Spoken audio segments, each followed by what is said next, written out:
This video will go over graphing quadratics in Vertex form when you have multiple transformations. So, if you haven't watched the quadratic vocabulary video, you need to make sure you watch that first. I'm going to be talking about all of this vocabulary, assuming you have already seen it before. Also, I'm going to be talking about our transformations, assuming you have seen these before. So if you haven't watched the transformations video, you need to make sure you have watched that before you watch this one. The first equation we are going to graph is x minus 4 squared minus 2. There are a couple ways you can do this by hand without a calculator. The first way is to make a table like we did before with our transformations. The method I am going to use is I'm going to use our transformations and graph it comparing it to our parent function. So if you remember our transformations list, anything in the parentheses is going to move it left and right. X minus 4 in the parentheses means that my graph is going to move right 4. The minus 2 outside of the parentheses means the graph is going to move down 2. So the way I'm going to graph this is I'm going to graph my parent function first, and then I'm going to apply these transformations. My advice to you is to lightly graph the parent function with your pencil, and then you can erase it once you've applied the transformations. So first we're going to graph our parent functions, and you need to have this, or parent function, you need to have this one memorized. 1, 1, 2, 4, 3, 9, and so on. And remember, if I were you on paper, I would graph that very lightly so you can easily erase it at the end. Now I am going to apply the transformations right 4 down 2 to each point. So I'm going right 4 down 2, right 4 down 2 for each point.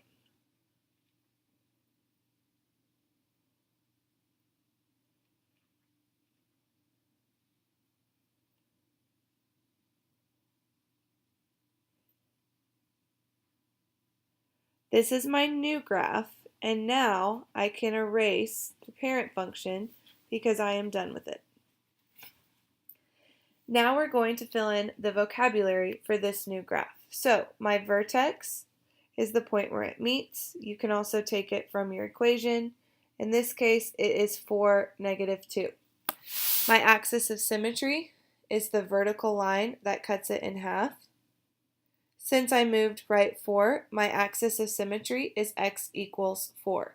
Remember, your axis of symmetry number and the x on your vertex should always match.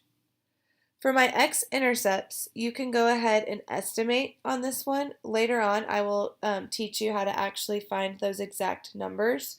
For today, you can estimate it's at almost 3 and a little past 5 on this graph. So I would estimate about 2.80 and 5.20. Again, I will teach you later how to actually find those x values. Now, for my y-intercept, you can't see it on this graph, but you can always find your y-intercept by plugging in 0 for x. If I do this here, 0 minus 4 is negative 4. Negative 4 squared is 16. And 16 minus 2 is 14. That's why we couldn't see it on our graph, because our graph didn't go all the way up to 14. This vertex is a minimum. The value is negative 2. Remember, the value will always match the y value on your vertex. It goes left and right forever. So my domain is all real numbers. And my range starts at negative 2 and then goes up forever, making this y is greater than or equal to negative 2. This number will always match the value, which always matches the y value from your vertex. All right, moving on to number 8, we're going to apply our transformations. In this case, our transformations are right 1, down 7, and then don't forget the 2 in front means we're going to have a vertical stretch. In other words, it's going to get skinnier.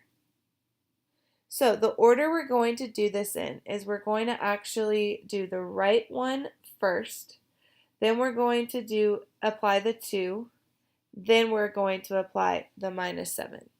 So first, let's graph our parent function.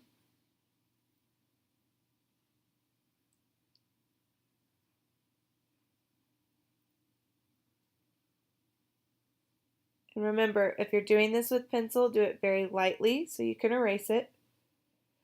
Then for each y value, this one's a little tricky because of the 2, you're going to shift it right 1, then you're going to multiply it by 2, then you're going to bring it down 7. So 0, 0 moves right 1. If I multiply that y by 2, 0 times 2 is still just 0. Then I'm going to move it down 1, 2, 3, 4, 5, 6, 7. And I'm going to actually erase the middle point that I used. For my next point, I move it right 1.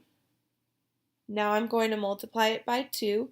1 times 2 moves this up to 2. Then I'm going to bring it down 7. 1, 2, 3, 4, 5, 6, 7. Same with my next point. I move it right 1, multiply it by 2. 1 times 2 is 2. And then I bring it down 7. Your quadratic should still stay symmetric along the axis of symmetry. For my next point, write 1. This is the point -1, 4. 4 times 2 would bring it all the way up to 8. Then I would bring it down 7.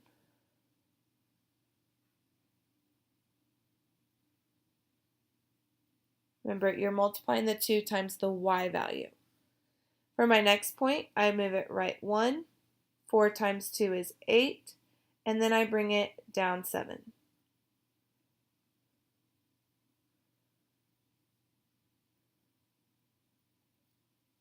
For -3, 9, I would move it right 1. 9 times 2 is 18, so that's going to be way off my graph. So I'm actually going to stop there and erase my parent function. Now I can connect the points to my new graph, and it should look something like this. Alright, at this point I want you to pause the video, try to fill out the vocabulary on your own, and then check it with me. Your vertex is now 1, -7, which means your axis of symmetry is the line x equals 1. My x-intercepts, we can estimate those again. We will learn how to find those more accurately later on. I'm going to estimate about -0.80 and 2.80 just based off of my graph. Again, it's not perfect. My y-intercept is where I'm crossing the y-axis. On this graph, I am crossing at -1, 2, 3, 4, 5. This is still a minimum. My value is at -7. My domain goes left and right forever, so all real numbers. And my range starts at -7 and goes up forever, making this y is greater than or equal to -7. All right, on our last one, we have negative times x minus 2 squared plus 4. This is the order we're going to apply these transformations in. First, you're going to go right 2. Then you're going to apply the reflection. Remember, the negative in front is going to make it reflect over the x-axis. Then we're going to move it up 4. I want you to pause the video, try graphing this one by hand, and try to fill out the vocabulary, and then check it once you're done. To graph this, first I would sketch my parent function lightly. Or you can always make a table if you're not comfortable doing that. If you're making a table, you can just plug in x values to find your new y values.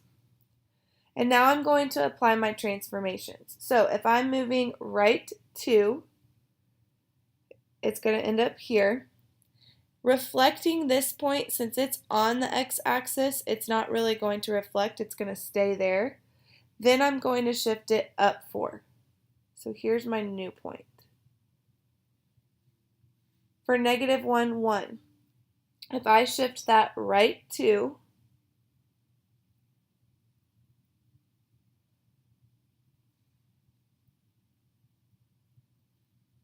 I just shifted that right 3. Right 2 would be here. Then to reflect it over the x-axis, since this is 1 away from the x-axis, reflecting it would move it here. So if it's 1 away, you just shift it down 1 more, make it negative. So 1, 1 becomes 1, -1. Then from here, I have to do my last transformation by moving it up 4.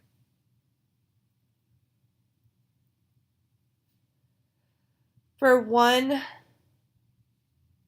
1, shifting that right 2, reflecting it to -1, and then moving it up 4, we'll bring it back right here.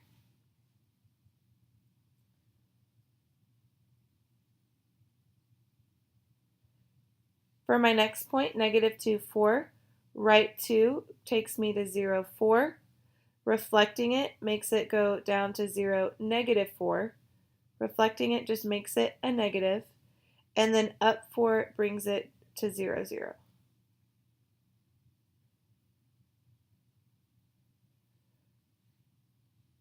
For the point 2, 4, I would shift it right 2. I would make it negative. And then I would shift it up 4. For -3, positive 9, I would shift it right 2. I would make it negative, so it would go all the way to -9. And then I would shift it up 4.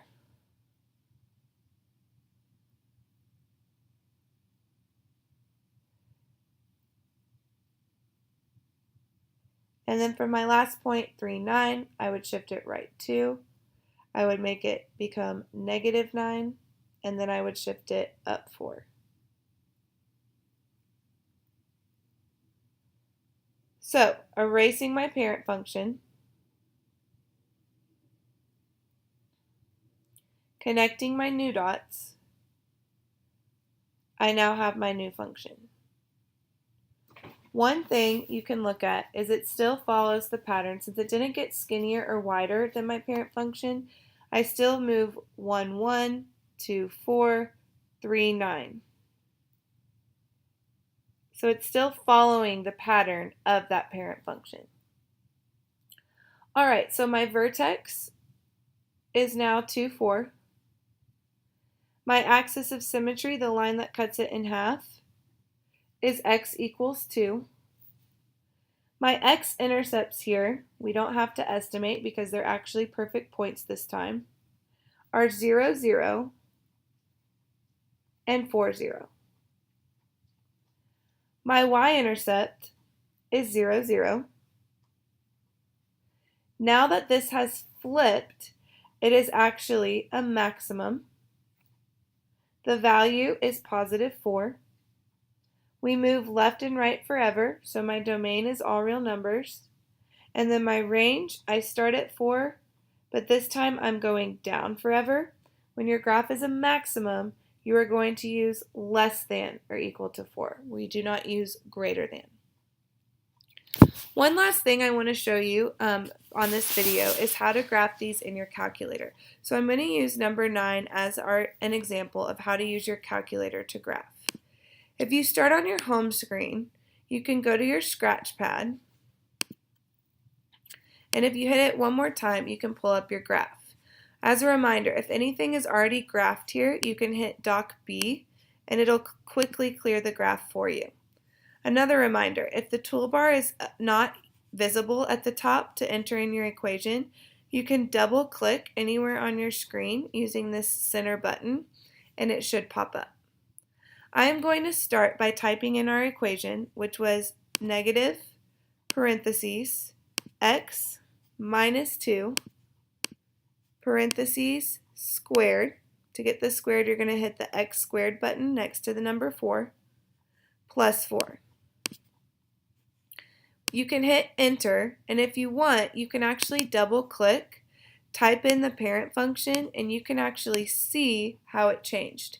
It moved right 2, up 4, and it flipped. If you want to get rid of the parent function, you can just double click and delete it. Now, to get more perfect points on what to graph, you can always hit Control T, and the table will tell you exactly what to graph. So for example, 2, 4, 3, 3, 4, 0. If we check our graph, we had 2, 4, 3, 3, 4, 0. So the calculator will always graph these for you if you use it correctly, but you won't always have a calculator. This is only useful whenever you're on the calculator section of the test. I do recommend practicing a little bit with the calculator before the test so you know exactly how to get these points.